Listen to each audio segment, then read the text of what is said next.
Baik, bismillahirrahmanirrahim. Assalamualaikum warahmatullahi wabarakatuh. Waalaikumsalam warahmatullahi wabarakatuh. Baik, anak-anak sekalian, alhamdulillah pada pagi hari ini akhirnya kita belajar secara tatap muka. Setelah setahun terakhir ini kita belajar secara daring, dan kemudian pada hari ini atas rekomendasi Bupati Bulukumba sehingga kita diizinkan di tatap muka terbatas. Baik, anak-anak sekalian, sebelum kita masuk pada pelajaran kita, saya menginginkan dulu salah seorang dari kalian memimpin doa sesuai dengan agama kita masing-masing. Auzubillahiminasyaitonirrajim. Bismillahirrahmanirrahim. Allahumma inni as'aluka ilman nafi'an wa rizqan thayyiban wa amalan mutaqabbala. Amin.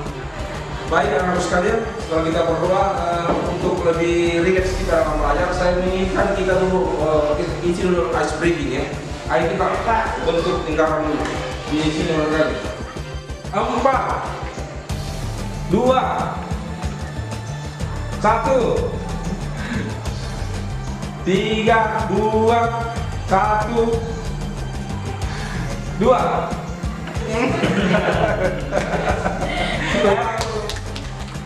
Baik, anak-anak sekalian, sebelum kita lanjut, kita sudah refresh ya, kita sudah kita sudah melakukan ice breaking. Selanjutnya saya akan melakukan saya akan mengecek dulu kehadiran anak-anak sekalian. Lihat kembali memperhatikan, dengarkan namanya.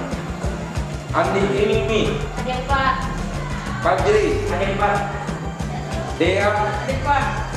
Ilham Rasid, Hadir Pak. Asma, Hadir Pak. Arya. Baik, selanjutnya karena semua sudah hadir, saya ingin kamu perhatikan dulu, ada video yang saya putarkan ya. Mudah-mudahan bisa terkoneksi dengan materi kita hari ini ya. Profesor Yayan Araniri Aceh, Banda Aceh, Profesor Ali Hasmi mengatakan bahkan sejak abad pertama Hijri itu sudah ada kesultanan di Aceh, namanya Kesultanan Perlak. Di Perlak itu yang pertama kali. Jadi baru kemudian belakangan beberapa abad setelah itu baru muncul lagi ke Kerajaan Samudra Pasai. Nah, yang paling besar tentu saja Kesultanan Aceh. Kesultanan Aceh inilah yang paling besar, salah satu kesultanan Islam yang terbesar di Nusantara, di seluruh kepulauan Nusantara. Jadi Kesultanan Aceh inilah yang mengusir Portugis misalnya dari Samudra Pasai. Karena pada awal abad 16 itu Portugis datang, kemudian. Baik, anak-anak sekalian, kita lanjutkan ya materi kita pada hari ini, karena ini merupakan pertemuan kedua. Jadi saya ingin dulu kita refleksi dulu materi kita yang pernah kita pelajari pada minggu lalu. Mungkin ada dari anak-anak sekalian yang masih ingat materi kita pada pertemuan pekan lalu. Saya persilakan kepada Fajri.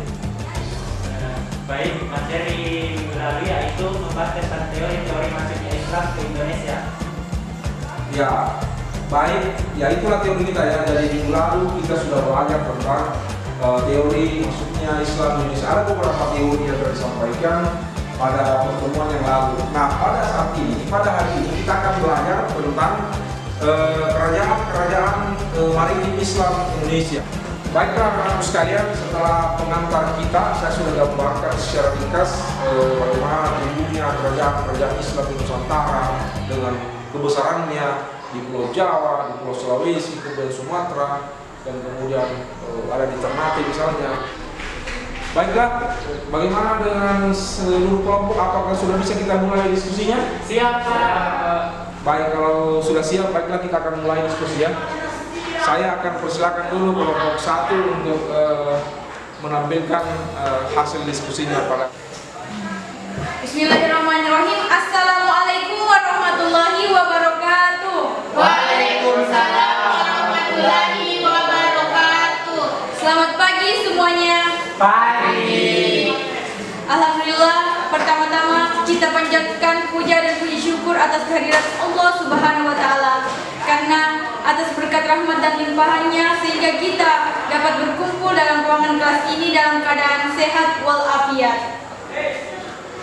Selanjutnya adapun materi yang akan kita bawakan pada hari ini yakni mengenai riwayat singkat kerajaan maritim Islam di Indonesia.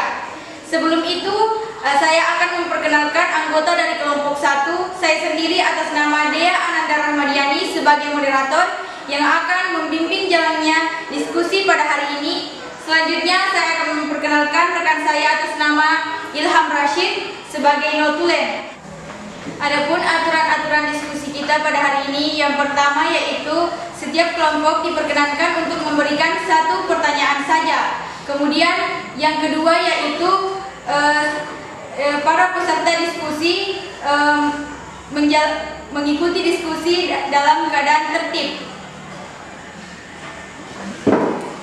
Selanjutnya saya akan mempersilahkan rekan saya untuk membacakan materi mengenai riwayat singkat kerajaan maritim Islam di Indonesia. Waktu dan tempat saya persilahkan.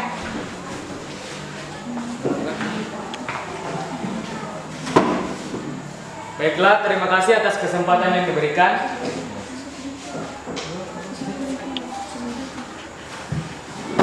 Ulangi. Terima kasih. Jadi, materi yang akan kita bawakan pada hari ini yakni mengenai riwayat singkat kerajaan maritim Islam di Indonesia. Sebelum itu, saya akan memperkenalkan anggota dari kelompok 1. Saya sendiri atas nama Dea Ananda Rahmadiani sebagai moderator yang akan membimbing jalannya diskusi pada hari ini. Selanjutnya, saya akan memperkenalkan rekan saya atas nama Ilham Rashid sebagai notulen. Berhubungan dengan pengaruh Demak. Selanjutnya yang kelima yaitu kerajaan Ternate. Pulau Ternate terletak di barat Halmahera dan di utara Tidore. Saat menjadi kerajaan Islam di wilayah Ambon Utara, Ternate merupakan pemasok cengkeh untuk.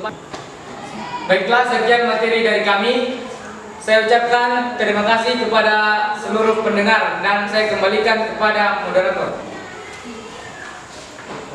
Baik, saya ucapkan terima kasih kepada Pak Pemateri yang telah memaparkan materi dengan sangat luar biasa dan sangat jelas. Selanjutnya, kami akan membuka sesi tanya jawab kepada kelompok yang ingin mengajukan pertanyaan, saran ataupun kritikan. Kami persilahkan.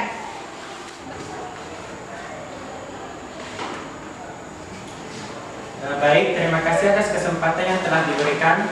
Langsung saja pertanyaan saya itu, kerajaan Goa dimulai dengan penyatuan 9 distrik atau sebagai Pancalaya. Pertanyaan saya itu, apa yang dimaksud dengan Pancalaya?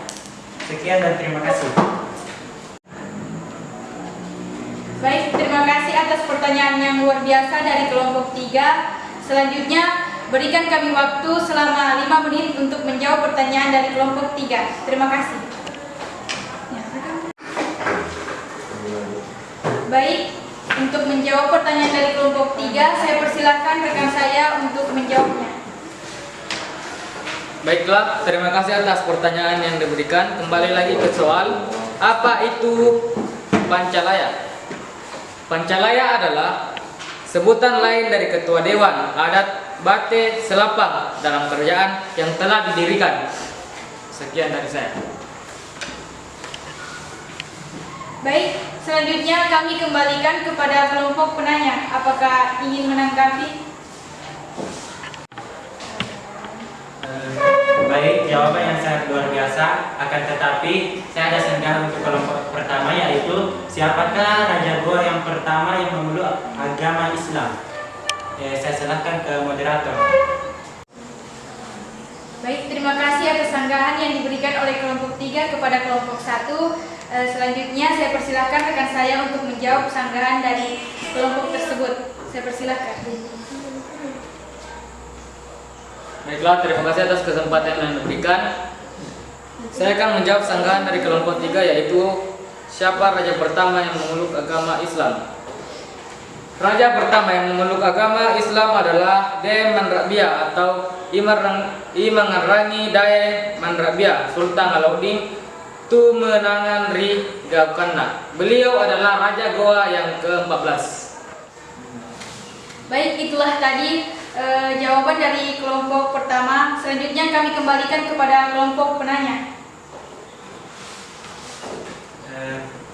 Baik, saya rasa jawabannya sangat memuaskan. Saya terima dengan baik. Assalamualaikum warahmatullahi wabarakatuh. Waalaikumsalam. Selanjutnya masih kami buka sesi tanya jawab. Apakah masih ada dari kelompok lain yang ingin mengajukan pertanyaan kepada kelompok pertama? Baik, saya persilakan untuk kelompok kedua. Baik, terima kasih atas kesempatan yang telah diberikan kepada saya. Izinkan saya mengajukan sebuah pertanyaan. Pertanyaan saya yaitu, apa pengaruh masuknya kerajaan Islam dalam sistem sosial? Terima kasih, saya kembalikan kepada moderator kelompok 1. Terima kasih atas pertanyaannya yang diberikan oleh kelompok kedua kepada kelompok 1. Selanjutnya berikan kami waktu selama 5 menit untuk menjawab pertanyaan tersebut. Baiklah, terima kasih atas kesempatan yang telah diberikan. Dalam bidang sosial, pengaruh Islam di Nusantara dapat dilihat dalam beberapa hal. Yang pertama, tidak dikenal sistem kasta atau pelapisan sosial seperti pelapisan sosial, pelapisan agama seperti Hindu. Hal ini merupakan salah satu faktor mudahnya Islam dianut oleh masyarakat di Indonesia. Yang kedua, apabila dilihat dari segi bahasa, banyak kosakata Arab yang digunakan atau diserap dalam bahasa Melayu dan bahasa Indonesia.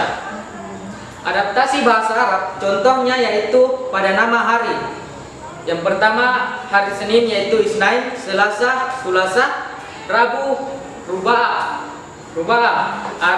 Kamis, Kahamis, dan Jumat, Jumaah, Sabtu, Sab. Yang ketiga, dalam bidang pendidikan, Islam diperkenalkan melalui pesantren sehingga dapat beradaptasi dengan budaya lokal yang berkembang di Nusantara. Yang keempat, dalam berbusana, ada jenis pakaian yang menunjukkan identitas Islam seperti baju koko, kopiah, sarung, jilbab, kerudung, dan sebagainya. Sekian dari saya. Sekalian, 3 kelompok sudah selesai menyampaikan materinya. Nah, sekarang sebelum kita akhiri, seperti biasanya kita akan melakukan refleksi dulu atau semacam kesimpulan secara sederhana seluruh rangkaian hasil diskusi, seluruh materi yang kita sampaikan pada kesempatan pada diskusi kita pada hari ini. Itu kemudian kita ada sebuah kesimpulan yang sederhana tentang sehubungan dengan materi pengaruh masuknya Islam ke Indonesia, baik dalam sistem sosial, baik dalam pemerintahan maupun kebudayaan. Saya kira demikian ya. Saya untuk terakhir mungkin ada yang bisa menyampaikan refleksi atau kesimpulan sederhana. Saya persilakan Asman untuk menyampaikan kesimpulan. Silakan. Baik, terima kasih atas kesempatan yang diberikan kepada saya. Jadi, kesimpulan yang dapat saya ambil yaitu bahwa proses penyebaran Islam di Indonesia melalui berbagai saluran. Saluran tersebut adalah perdagangan, perkawinan, pendidikan, tasawuf, kesenian, dan dakwah. Dari proses islamisasi tersebut memunculkan kerajaan-kerajaan yang bercorak Islam. Beberapa kerajaan tersebut ada yang bercorak maritim seperti Samudra Pasai, Aceh, Demak, Banten, Gorontalo, serta Ternate dan Tidore. Masuknya budaya Islam menimbulkan alkulturasi dengan budaya lokal. Hal ini dapat dilihat dari peninggalan sejarah kerajaan-kerajaan Islam yang masih ada hingga kini. Peninggalan tersebut antara lain masjid seperti Masjid Agung Demak, makam seperti makam Raja-Raja Samudra Pasai, seni rupa seperti stilisasi, seni sastra seperti babat tanah Jawi maupun kaligrafi. Itulah kesimpulan yang dapat saya sampaikan. Lebih dan kurangnya mohon dimaafkan. Sekian dari saya. Assalamualaikum warahmatullahi wabarakatuh. Baiklah, demikian tadi refleksi sudah disampaikan oleh Asman sebagai rangkaian akhir pada pelajaran kita kali ini. Baiklah, sebelum kita berdoa untuk item terakhir pelajaran kita adalah saya ingin menyampaikan materi apa akan kita pelajari untuk pertemuan minggu depan. Jadi pada minggu depan itu kita akan belajar tentang peristiwa-peristiwa besar di Eropa yang berpengaruh terhadap dunia dan juga tentunya bagi Indonesia.